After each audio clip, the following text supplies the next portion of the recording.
Olá, professora. Meu nome é Lucas Hitchens. Vou dar início à apresentação do primeiro seminário referente à disciplina de hematologia, onde a gente teria que escolher uma planta daninha e falar sobre ela.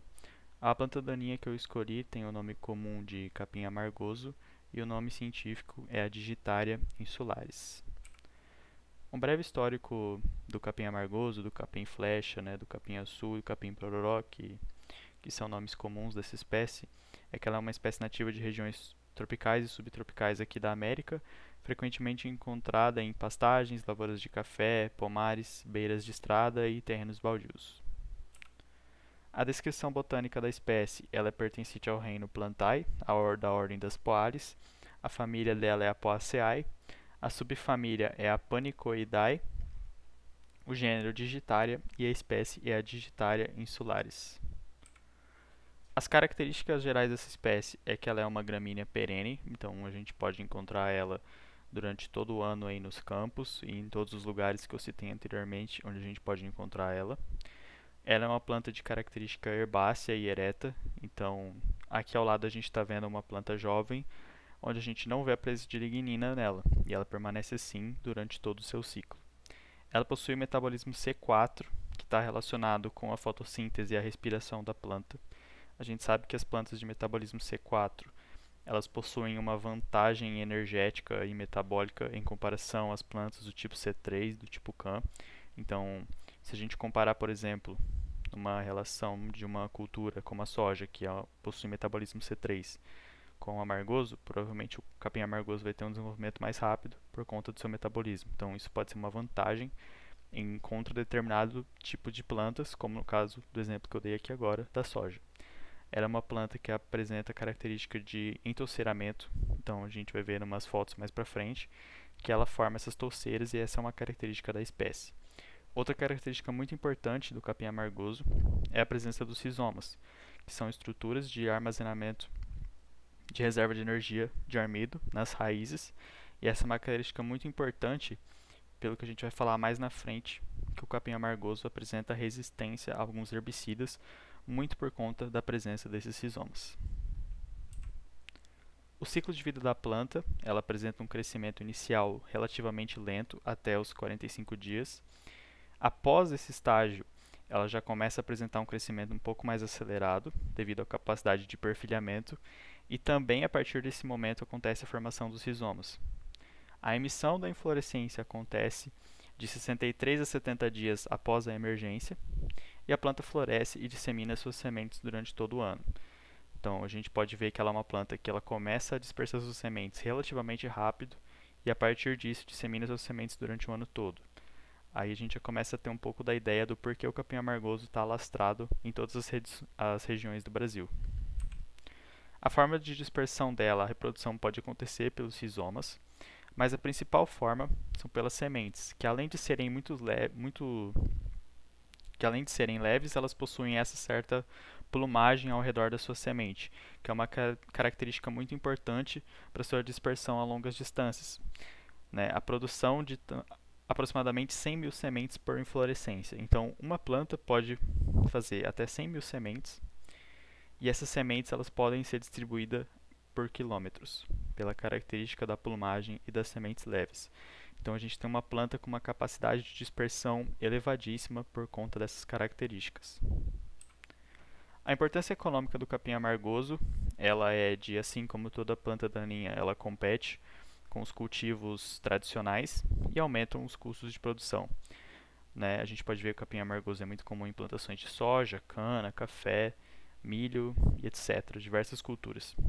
As percas em produtividade na soja, por exemplo, podem chegar até 59%. Óbvio que esse é um dado muito difícil de ser preciso, varia muito conforme o nível de infestação que a área tem, mas a gente pode ver aqui um exemplo de até quase 60% da produção, então mais da metade de prejuízo em produtividade por conta da presença dessa planta daninha. O aumento de custos pode subir em até 65%. Então a gente está vendo que é uma planta que ela pode encarecer demais os custos das lavouras e também prejudicar demais a produção. Ela pode ser uma ponte verde na entre-safra e a principal característica que faz ela ganhar um destaque muito grande é a resistência dessa planta ao glifosato. O fato do capim amargoso ser uma ponte verde vai muito de encontro com ela ser uma planta resistente ao glifosato e a outros herbicidas, né? Então, o que caracterizaria uma ponte verde? Seria a presença de uma planta, né, de uma planta viva no período de entre-safra, onde não deveria ter nenhuma planta. Teoricamente, se eu não tivesse nenhuma planta nessa área, muitos dos insetos perderiam a condição de sobrevivência nessa área por conta de não ter nenhum tipo de alimento ou coisa do tipo. Quando eu tenho uma planta que eu não consigo fazer o controle dela facilmente via herbicida, essa planta tende a ficar viva no período de entre-safra, fornecendo alimentos para várias pragas, como por exemplo os percevejos, que são uma praga muito importante na cultura da soja. Eu acabo não tendo o controle natural dessas pragas, desses insetos, por conta de fornecer alimentos para ele indiretamente com essa planta daninha, e quando eu vou instaurar a minha cultura principal, eu vou ter já vou ter a presença deles na minha área. Então eu acabo encarecendo os custos com o controle de uma planta daninha que eu não consigo controlar com herbicidas mais tradicionais, como o glifosato, e eu ainda tenho uma infestação maior de pragas, porque essas pragas elas continuam tendo oferta alimentar mesmo no período da entre-safra. Outro fator importantíssimo para o capim amargoso é a resistência do capim amargoso, que está muito relacionado com seus rizomas de reserva de amido e com a alta capacidade de rebrota, que são fatores que estão relacionados. Então, quando eu faço uma aplicação de herbicida, eu vou colocar a planta em um estado de estresse muito grande, mas quando essa planta tem uma reserva de amido nas raízes, ela tem muito mais condição de se recuperar e de fazer o rebrote, né? Então, essa planta, como ela sobreviveu ao baque do herbicida, ela pode desenvolver mecanismos de resistência ou mesmo ter a resistência por uma questão de mutação que naturalmente sempre existe dentro das populações, né? Tanto que o próximo tópico do slide fala justamente disso, que é a resistência múltipla ocasionada pelo manejo falho dos produtores de estar utilizando sempre as mesmas moléculas de herbicidas. A gente já pode observar a resistência ao grupo A e ao grupo G.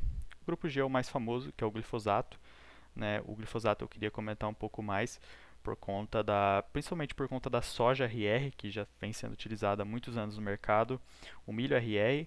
O glifosato ele foi, de certa forma, um comodismo do produtor, que acabava utilizando sempre o glifosato pela facilidade no meio da cultura, né? Principalmente na pós-emergência da cultura principal. E como ele só utilizava esse herbicida, ele acabou selecionando populações resistentes do capim amargoso.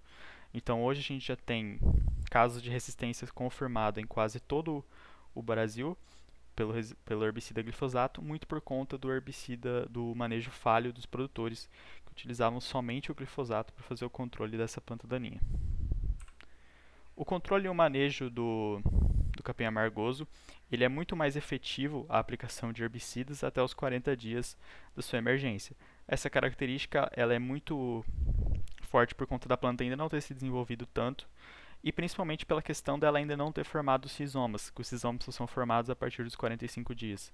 Então, quando eu não tenho os rizomas que dão a reserva energética para essa planta, ela acaba se tornando, entre aspas, uma planta daninha comum e ela vai ser muito mais suscetível ao ataque dos herbicidas. O uso combinado de herbicidas com mecanismos de ação diferentes e aplicações em momentos distintos. Então entra um pouco naquilo que eu falei anteriormente do manejo falho do produtor, de utilizar sempre a mesma molécula. Então utilizar mecanismos de ações diferentes para você dar, de certa forma, um choque em dois momentos diferentes na planta com duas armas diferentes. Então você potencializa muito as chances de você conseguir matar essa planta daninha com um leque maior de opções de armas e de momentos de aplicação.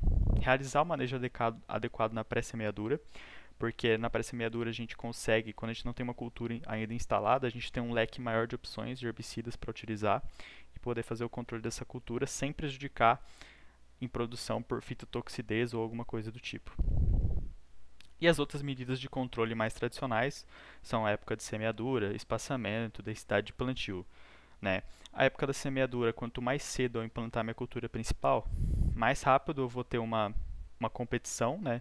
Então a minha cultura principal ela tende a fazer um sombreamento na área, então eu vou ter um espaço menor para essas plantas daninhas emergirem e se desenvolverem, né? Normalmente os plantios aqui no Mato Grosso, por exemplo, o plantio da soja ele inicia quando as chuvas se iniciam. Então, se as minhas primeiras áreas de plantio forem as minhas áreas mais infestadas, eu vou ter minha soja competindo mais rápido com o capim amargoso. O espaçamento é a mesma coisa. Se eu fazer um espaçamento mais reduzido, eu vou ter menos oferta de luz para esse capim amargoso, e a soja, como o exemplo que eu estou dando aqui, tende a adensar, né, e fechar a rua e não dar mais oferta de luz para essa planta daninha. A densidade de plantio é a mesma coisa, e a adubação ela entraria em, por exemplo, um sistema de adubação à linha, onde eu ia dar mais oportunidade, mais condições para a minha cultura principal se desenvolver rapidamente, e dessa forma ela não ter nenhum prejuízo, ela conseguir competir melhor com o capim amargoso. Aqui a gente tem uma lista de herbicidas para fazer o controle. Nessa lista aqui a gente tem graminicidas, como por exemplo o clethodim, herbicidas de contato como o paraquat, né, o diquat também, com eficiências diferenciadas. Né, aqui a gente tem um leque de opções que a gente pode estar utilizando para fazer aquilo que eu citei em slides anteriores, fazer um manejo com herbicidas diferentes, em momentos diferentes, para a gente estar conseguindo fazer o controle dessa planta daninha.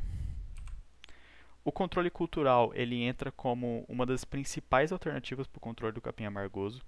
Aqui a gente está vendo uma imagem na direita de uma cultura da soja, implementada sobre uma cobertura morta muito bem distribuída sobre a área. E perceba que a gente não consegue observar a presença de uma planta daninha sequer. A maioria das plantas daninhas tem sementes fotoblásticas positivas. É o caso do amargoso, é o caso da buva, que também é uma outra cultura, uma outra planta daninha já resistente a glifosato e a outros herbicidas. A gente já consegue observar nessa área uma situação de área muito limpa, com um custo relativamente muito mais barato do que fazer aplicações sequenciais, enfim, vários outros tipos de manejo. Então, o controle cultural ele atua, na minha opinião, como a principal forma de você controlar essas pragas resistentes, que é na melhor forma, impedindo até mesmo a germinação delas. Então, esse é o melhor manejo que o produtor rural pode ter. Em casos mais severos, a gente também tem que considerar a poda mecânica, que poderia vir no arranque manual ou através de uma grade. O arranque manual ele poderia ser muito útil numa situação de área com uma infestação mais específica. Então, em uma parte do meu talhão eu tenho uma mancha de capim amargoso com plantas muito velhas, onde o herbicida não vai ser eficiente. Eu posso estar indo lá e fazer a poda manual. Eu acho que é um manejo extremamente válido. Outra, em um caso mais severo ainda, seria a questão de eu ter um talhão completamente infestado de plantas velhas e eu ter que fazer uso da grade. O uso da grade vai contra plantio direto e até contra o que eu citei anteriormente, mas numa situação de plantas já em estágio avançado de desenvolvimento, eu acho que a grade ela é sim uma opção que com certeza vai ser considerada pelo produtor. Essas foram as referências que eu utilizei para fazer o trabalho. E é isso, professor. Eu espero que você tenha gostado do meu trabalho sobre o capim amargoso, né, a Digitária insulares.